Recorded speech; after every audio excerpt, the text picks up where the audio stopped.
Dans l'actualité de ce 20 décembre à Bobo Dioulasso, le dossier des travailleurs licenciés en 2005 par la Société africaine de pneumatiques piétine encore en justice.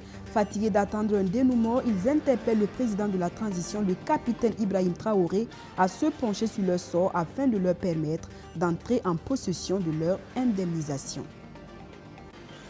Et puis, la liste des joueurs retenus pour la CAN Côte d'Ivoire 2023 est connue depuis ce matin.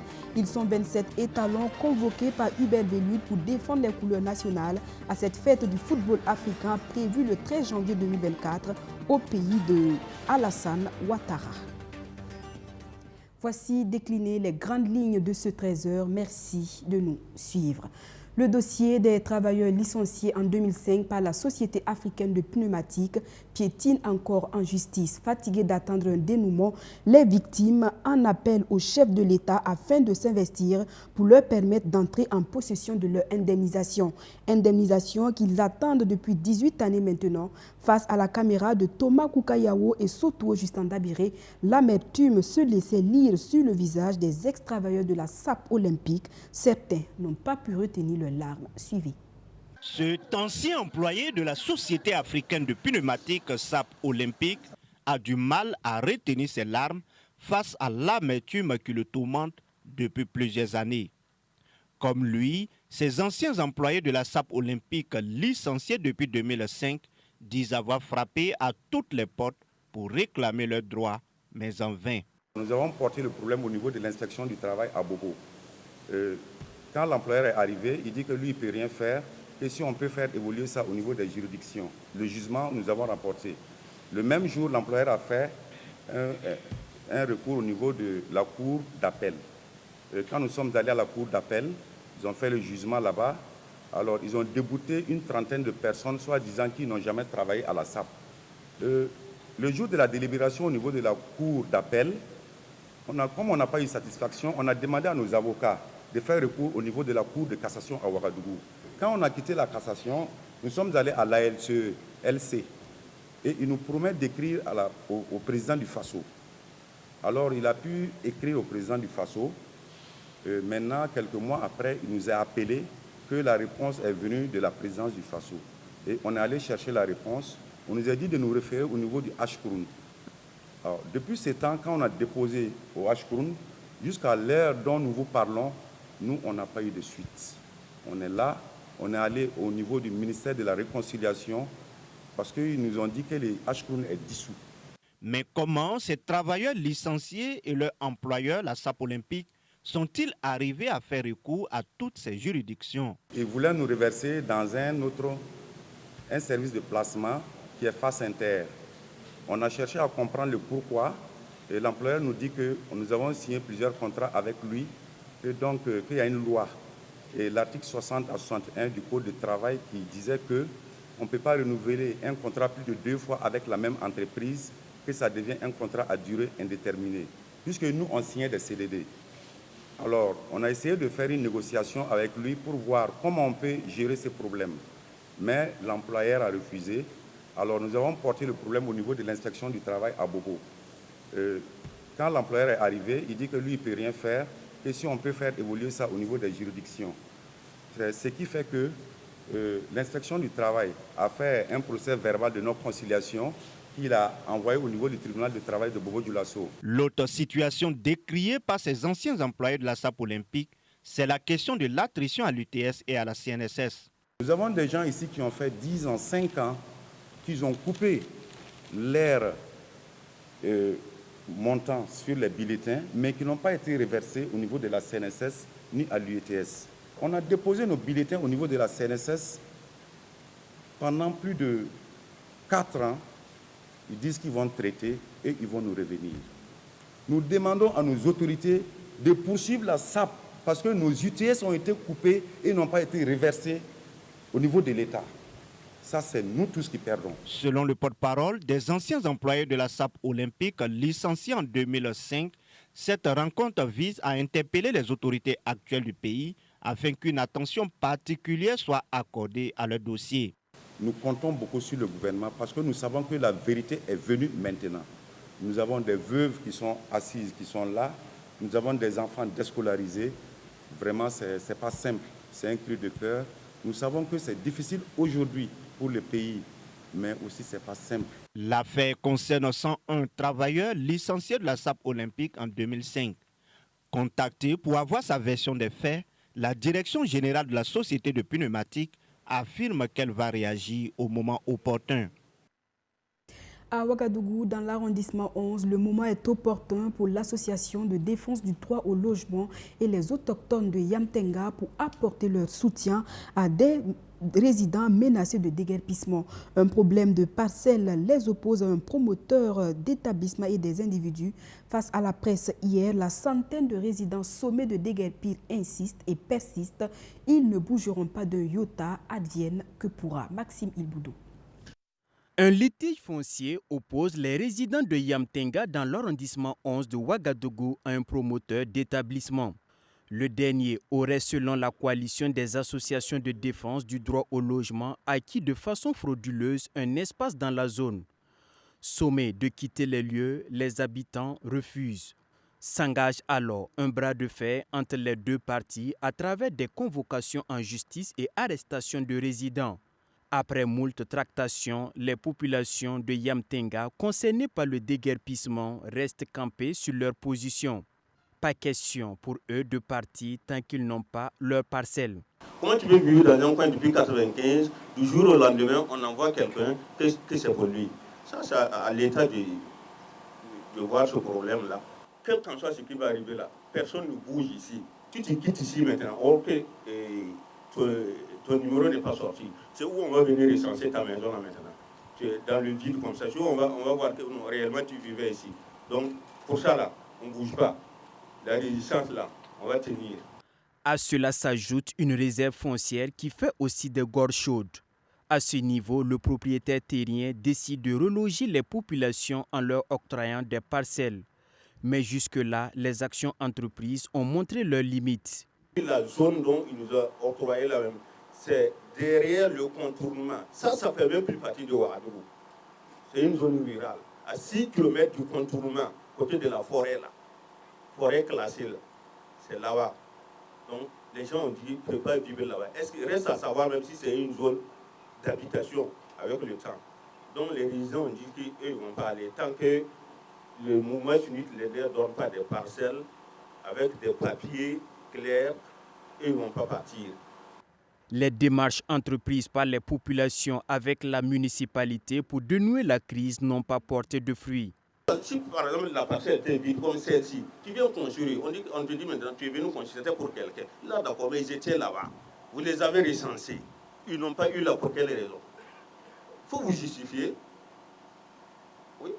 Donc ça c'est la mairie, le ministère de l'urbanisme et l'administration territoriale. Et habituellement, même quand on parle au niveau du ministère de l'urbanisme, ils nous disent que non, ils ne disent pas des parcelles, que c'est le MATDS. Que c'est le MATDS qui gère les mairies. Donc, on a fait toutes ces démarches-là sans suite. Donc, le problème, on est venu, on a oublié de venir résister ici. Quoi qu'il arrive, on va résister. Et c'est logique. La coalition envisage durcir le ton si rien n'est fait pour apurer le passif dans la zone. Toutes nos tentatives pour entrer en contact avec le promoteur d'établissement pour entendre sa version des faits sont restées sans suite. Du 9 au 16 décembre dernier, Ouagadougou a vibré au rythme du festival Ciné Droit Libre, une semaine d'activité autour de la thématique centrale, la corruption, le nouveau terrorisme. 17e du genre, ce festival a tenu toutes ses promesses selon ses organisateurs. L'apothéose a réuni samedi dernier des artistes musiciens dont Smarty pour un concert géant. L'ambiance avec Stéphanie, Joseph Ouattara et Maxime Ilboudou. C'est dans une ambiance bon enfant au rythme de la musique du rappeur burkinabé Smarty que les lampions se sont éteints sur la 17e édition du Ciné Droit Libre.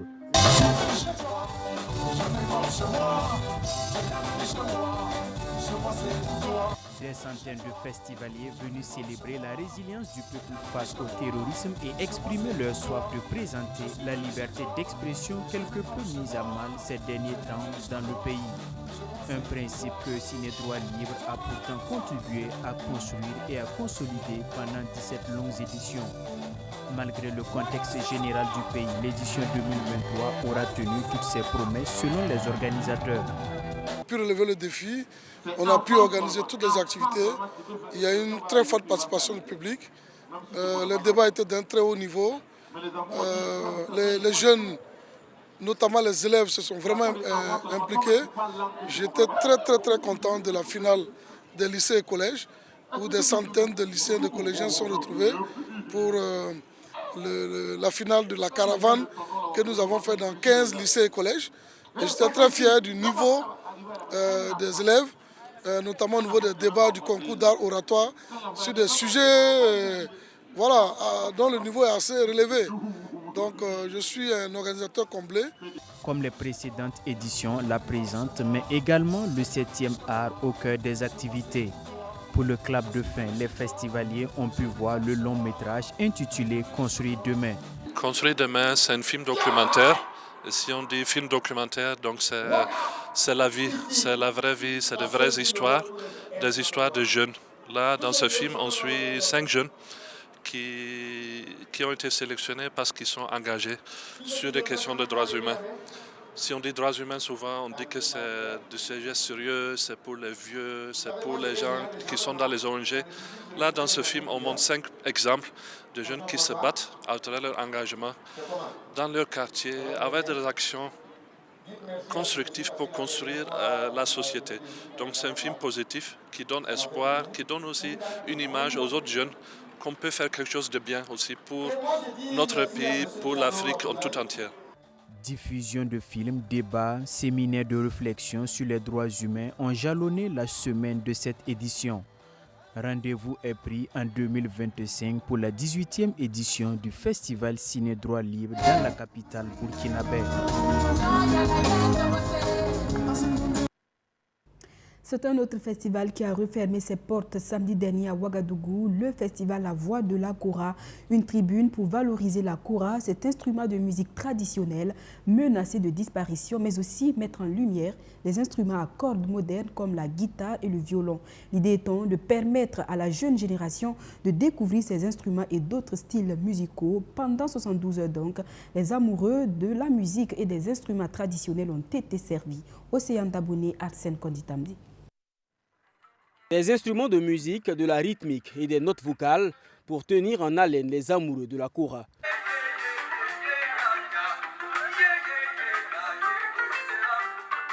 Nous sommes au festival La Voix de la Kora. Deuxième du genre, cette rencontre musicale met en lumière les artistes qui évoluent dans le domaine. L'idée est de mettre en valeur les instruments à cordes comme la guitare, le violon et la kora. Les instruments traditionnels d'autres sont en voie de disparition parce qu'avec la modernité, la jeunesse part beaucoup plus dans les technos, dans les coupés décalés, dans d'autres styles musicaux qui n'est pas forcément... C'est vrai, c'est la musique africaine, mais ils utilisent beaucoup les pianos, les trucs électriques, électro. Donc ça fait que la jeunesse a tendance à oublier ces instruments. Voilà pourquoi j'ai mis le projet en place pour pouvoir faire connaître ces musiciens talentueux, burkinabés, africains et du monde entier, faire des rencontres internationaux entre nous, voilà, pour que cette richesse puisse rester dans le monde entier. Une initiative soutenue par le chef de la coopération de l'Union européenne au Burkina Faso. Pour ce dernier, l'événement promeut la culture burkinabé et renforce la cohésion entre les communautés. L'Union européenne est très présente dans le secteur de la culture. Nous finançons beaucoup d'initiatives comme celle-ci, qui concerne la kora, un instrument ouest-africain mais éminemment burkinabé. Et donc nous sommes très fiers de pouvoir appuyer la culture au Burkina et les acteurs burkinabés de la culture. C'est une initiative qui a fait ses preuves parce qu'on en est à la 2e édition. Ils ont fait 2 concerts en avril à Bobo, 3 concerts ici, en plus de masterclass, disons d'initiatives pour sensibiliser, notamment à travers l'éducation primaire, les enfants et la population en général a eu besoin de maintenir, disons, la culture burkinabé au long, disons, des futures générations. En refermant ses portes ce 16 décembre, le festival La Voix de la Koura a permis à une dizaine d'artistes de s'exprimer. Une édition qui aura porté toutes ses promesses. Il est porté par le Fonds de développement culturel et touristique. À Tema-Bokin, dans la région du Nord, des instruments traditionnels comme le tam-tam ou le lunga ont retenti dans la cour royale du Temnaba Sanma à l'occasion du Napoussoum, une tradition en pays Mossi qui intervient après chaque récolte. Elle vise à remercier les ancêtres, mais aussi à rendre hommage aux chefs du village. Ils étaient donc samedi dernier des milliers d'habitants venus d'une cinquantaine de villages à communier autour de la cohésion sociale et du vivre ensemble. De retour de Tema-Bokin, le reportage de Bamori Traoré et de Archimède Boy. Tema, village situé dans la province du Passoré, dans le nord du Burkina Faso. Ici, c'est jour de réjouissance populaire. Nous sommes au Napoussoum, une fête coutumière vieille de plus d'un siècle. Chaque année, c'est ici que notabilités et populations se retrouvent pour remercier les dieux et les mânes pour les différents bienfaits à leur endroit. Nous sommes en pays Mossi et donc plus ou moins chaque chef a sa période coutumière qu'il accomplit les rites annuels et à la fin, la population est invitée donc à lui souhaiter la bonne année ou en tout cas souhaiter une longévité, et ensuite souhaiter faire des vœux pour l'année prochaine et c'est ce qui réunit principalement le village donc de Tema, de Bokin, de Kouima et d'un certain nombre de villages environnants. Tribune d'échange et de convivialité, le Napoussoum a lieu après les récoltes. Pour cette édition de 2023, c'est la cohésion sociale et le vivre ensemble entre les fils et filles de Tema qui sont au cœur des festivités.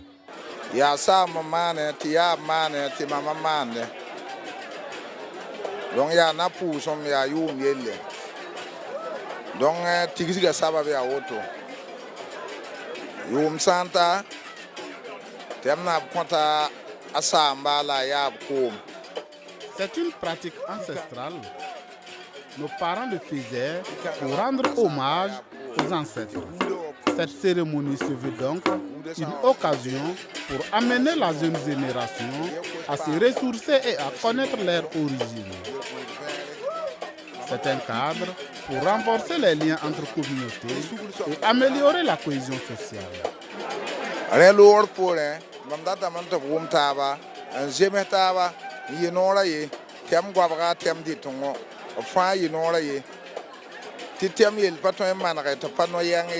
Plus d'une cinquantaine de villages de la province du Passoré prennent part à cet événement culturel qui a duré 4 jours.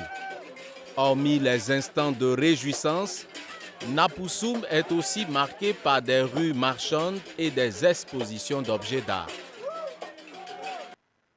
C'est Noël avant l'heure pour des enfants vulnérables dans l'arrondissement 4 de Ouagadougou sur initiative de l'association Rêve de Gracias. 200 orphelins et enfants démunis ont reçu des cadeaux, de quoi leur redonner de la joie en ces fêtes de fin d'année. Bamori Traoré, Maxime Ilboudou. Des orphelins et des enfants en situation de vulnérabilité de l'arrondissement 4 de la ville de Ouagadougou réunis au plateau Omnisport de Somgwandé pour des moments de partage et de convivialité. C'est la Noël anticipée chez eux et comme chaque année, l'association Rêve de Gracias a une pensée à l'endroit des tout-petits en situation de vulnérabilité. Elle l'exprime ici à travers ses dons aux enfants. Il y a des gens qui n'ont pas forcément l'amour parental. Il y a forcément des enfants qui n'ont pas une famille autour d'eux. Donc nous voulons justement créer de la chaleur avec ces enfants pour qu'ils ne se sentent pas seuls. Ne serait-ce que le temps d'une journée, nous amusons avec eux toute la journée. Par exemple, aujourd'hui, depuis le matin, nous avons pris le petit déjeuner avec les enfants. Nous avons déjeuné ensemble, il y a eu des jeux, il y a eu plusieurs types de jeux que les enfants étaient là avec nous. Donc c'est leur permettre en tout cas de se rappeler qu'ils ne sont pas seuls. Il y a toujours des gens derrière qui vont toujours prendre soin d'eux, qui vont toujours s'occuper d'eux. Au total, ils sont 200 orphelins et enfants démunis qui bénéficient de ce don. Pour les bénéficiaires, c'est un sentiment de joie et de fierté qui les anime. Je suis contente d'avoir reçu ces cadeaux et d'être là parmi vous ce soir parce que d'autres n'en ont pas la chance de l'avoir. Et je remercie le bon Dieu qui me permet de venir ici aujourd'hui avec le soutien des parents, des frères et sœurs et du monde. J'aimerais leur dire d'avoir le courage et que l'année prochaine, ça sera plus que merveilleux que cette année. Troisième du genre, l'initiative Joyeux Noël pour tous a concerné les enfants de l'arrondissement 4 de la ville de Ouagadougou. Les promoteurs souhaitent étendre cette action de solidarité à l'ensemble des arrondissements de la capitale burkinabé. À Bobo Dioulasso, l'artiste Fortuna vient de mettre sur le marché discographique son tout premier album, un opus de 5 titres qui traite de plusieurs questions d'actualité.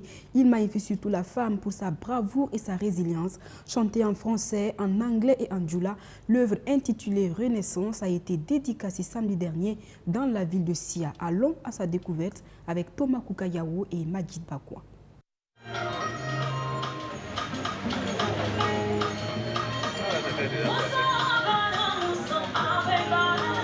Renaissance, c'est le nom du tout premier album de l'artiste Fortuna. Un opus de 5 titres qui aborde plusieurs thématiques telles que la bravoure, la ténacité et la persévérance. L'album, qui est une autoproduction, est chanté en djoula, français, sang et anglais dans un style world music.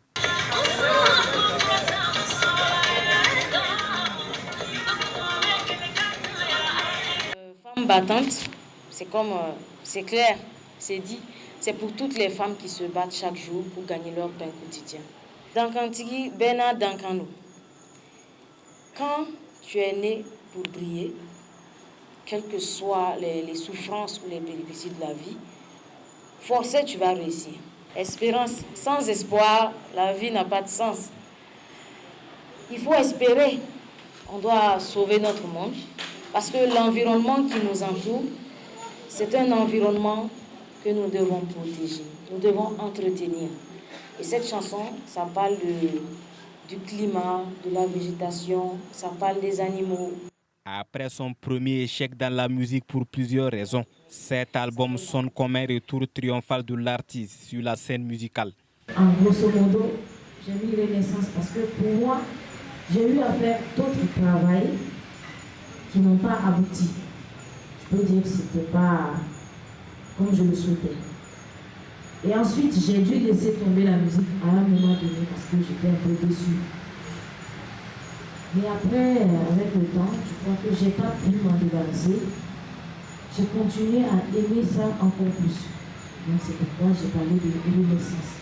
Parce que pour moi, c'était fini. Et après, j'ai revenu encore. Je dis félicitations à l'artiste Fortuna pour ce nouvel opus que j'accueille très très favorablement parce que quand tu écoutes le contenu, il y a eu un travail qui a été fait pour ceux qui connaissent l'artiste et ses œuvres d'avant. Et à cet album-là, on sent qu'il y a eu vraiment une progression et une maturité dans sa carrière. De son vrai nom, Adeline Karambiri, l'artiste Fortuna dit compter sur les mélomanes pour faire grandir ce nouvel album. Pour la promotion de l'œuvre, un concert dédicace qui a connu la participation de plusieurs artistes a été organisé par l'artiste et son staff.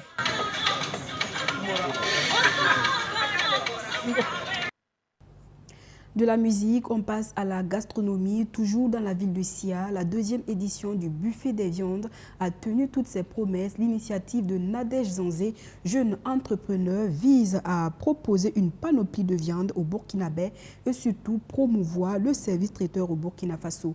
Guinée Bakwala et Majid Bakwan nous en disent plus. Après les 2 premières éditions tenues à Ouagadougou, le buffet des viandes se déporte à Bobo Dioulasso pour la 3e édition. Une initiative de l'entreprise Tuya spécialisée dans le service traiteur.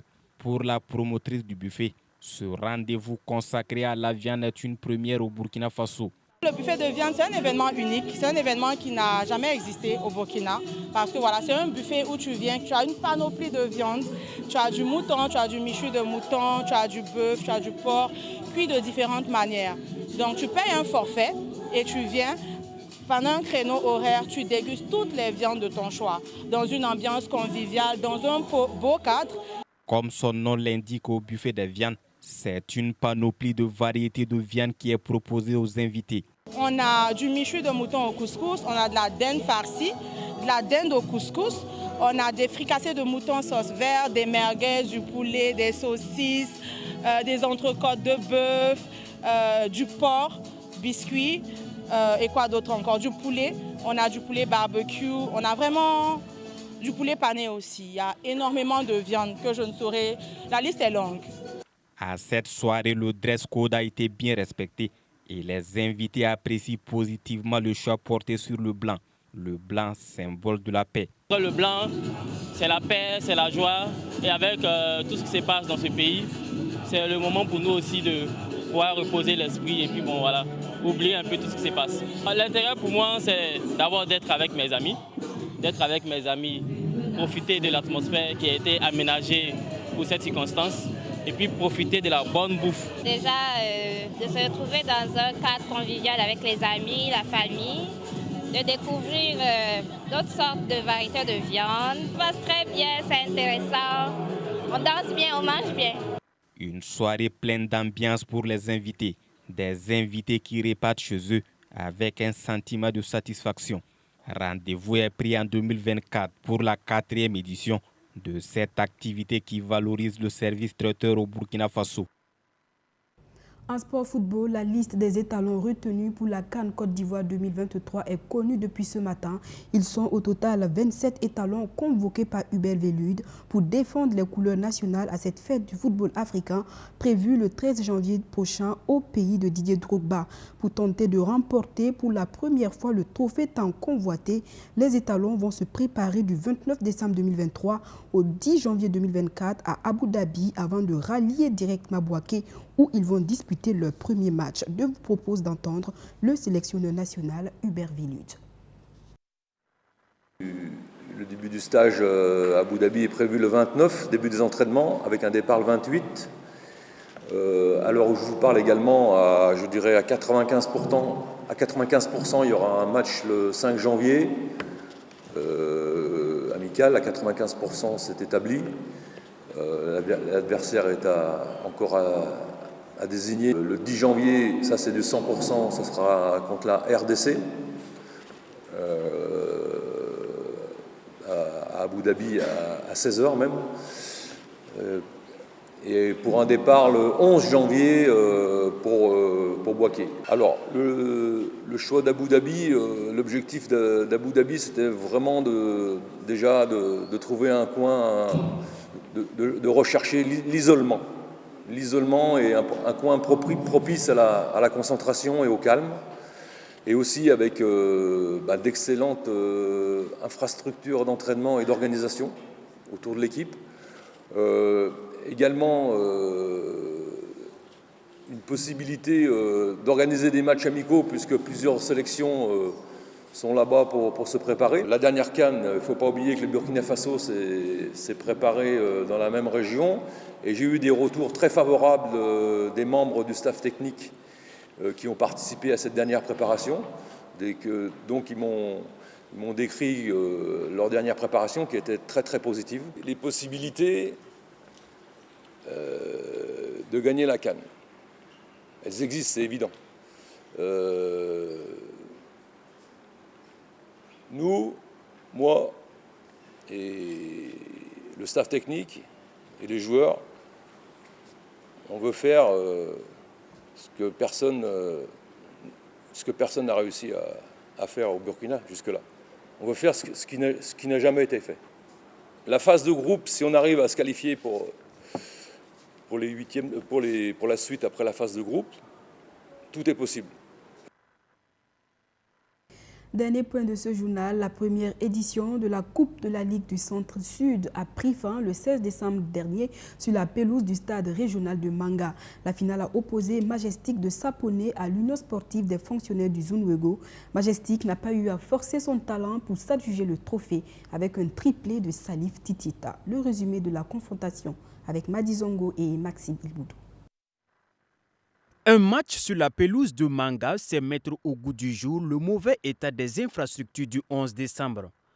Inauguré en 2018 et déclaré inadapté à la pratique du football de haut niveau en 2020 après un match Majestic et faux. Exilé au stade municipal de Zignaré pour le championnat national, Majestic est revenu le 16 décembre pour affronter l'Union sportive des fonctionnaires du Zunwego pour la finale de la première édition de la Coupe de la Ligue du Centre-Sud. Les perspectives seraient bonnes et un retour définitif des rouges et noirs sur leur pelouse est envisageable. Et il faut reconnaître qu'il y a de belles perspectives concernant notre stade régional au niveau du gouvernement. Et ce qui fait que nous avons bon espoir que dans les mois à venir, on pourra vous accueillir dans une infrastructure totalement rénovée au bonheur vraiment des acteurs du monde du football et bien d'autres sports qui évoluent dans notre région. Contraint à l'arrêt par la crise survenue dans le football, cette compétition a été une aubaine pour les joueurs de Moussa Sanogo, dit Falcao, pour conserver le goût de la compétition. C'est une période très difficile pour nous. Il faut s'entraîner, il faut faire des compétitions qui n'ont pas beaucoup d'enjeux. Donc facilement on tombe dans des blessures, chose qui nous coûte souvent très cher. Mais je pense que c'est une bonne occasion pour nous. On a essayé beaucoup de joueurs et aussi je me suis dit que c'est des annonces pour la Coupe du Faso. Parce qu'en Coupe du Faso, c'est ce que j'ai dit à mes joueurs, on peut tomber sur une équipe plus faible que soi et ça fait souvent des difficultés. Sans forcer son talent, Majestic a rapidement plié la partie avec un triplé de Salif Titita. Le technicien des fonctionnaires du Zunwego reconnaît le déséquilibre entre les deux équipes mais s'attendait à mieux de la part des joueurs. Comme c'est une finale grandiose, et premièrement les joueurs il y avait la peur parce qu'on jouait en face. On avait en face une équipe en première division, donc la peur a dominé les joueurs. Donc il y a ça aussi. C'est ça qui a la tresse. Voilà, c'est ça qui a fait qu'effectivement ils n'ont pas pu produire leur jeu. Voilà. Sinon le jeu, moi-même, je ne sais pas dire que je suis découragé, mais bon, ils n'ont pas fait ce qu'on voulait. J'ai pas eu ce que je voulais aussi. Voilà. Sinon, bon, je ne suis pas découragé parce que comme la balance était un peu déséquilibrée, bon, je comprenais. Je savais qu'on ne pouvait pas gagner, mais on devait faire mieux que ça. 10 équipes venues des 3 provinces, notamment le Naouri, le Zunwego et le Bazega, ont pris part à la première édition de cette Coupe de la Ligue du Centre-Sud. Fin de ce journal, merci de l'avoir feuilleté en notre compagnie. Je vous retrouve demain à la même heure pour un nouveau journal. Excellent après-midi en compagnie de nos programmes.